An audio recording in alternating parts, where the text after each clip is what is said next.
Bismillah. Un commerçant possédait un perroquet plein de dents. Un jour, il décida de partir en Inde et demanda à chacun quel cadeau il désirait qu'on lui rapporte du voyage. Quand il posa cette question au perroquet, celui-ci répondit « En Inde, il y a beaucoup de perroquets. Va le voir pour moi. Décris-leur ma situation en cette cage. Dis-leur, mon perroquet pense à vous. Plein de nostalgie, il vous salue. Est-il juste qu'il soit prisonnier alors que vous volez dans le jardin de roses? Il vous demande de penser à lui quand vous voltez, joyeux entre les fleurs. » En arrivant en Inde, le commerçant se rendit en un lieu où il y avait des perroquets. Mais comme il leur transmettait les salutations de son propre perroquet, l'un des oiseaux tomba à terre, sans vie. Le commerçant en fut très étonné et se dit « Cela est bien étrange. J'ai causé la mort d'un perroquet. Je n'aurais pas dû transmettre ce message. » Puis quand il eut fini ses achats, il rentra chez lui, le cœur plein de joie. Il distribua les cadeaux promis à ses serviteurs et à ses femmes. Le perroquet lui demanda « Raconte-moi ce que tu as vu afin que je sois joyeux moi aussi. » À ces mots, le commerçant se mit à se lamenter et à exprimer ses regrets. « Dis-moi ce qui s'est passé, insista l'oiseau. D'où te vient ce chagrin ?»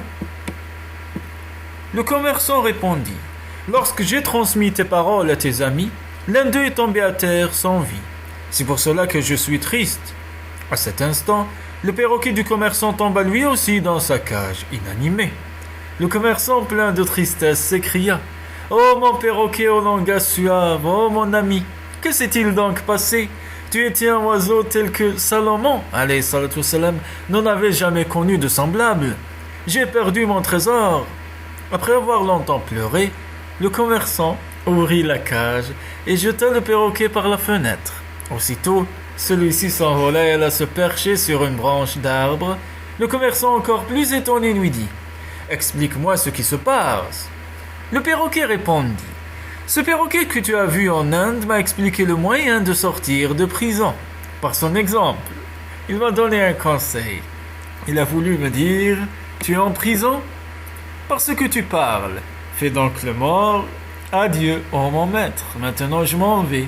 Toi aussi un jour, tu rejoindras ta patrie. » Le commerçant lui dit « Que Dieu te salue, toi aussi tu m'as guidé.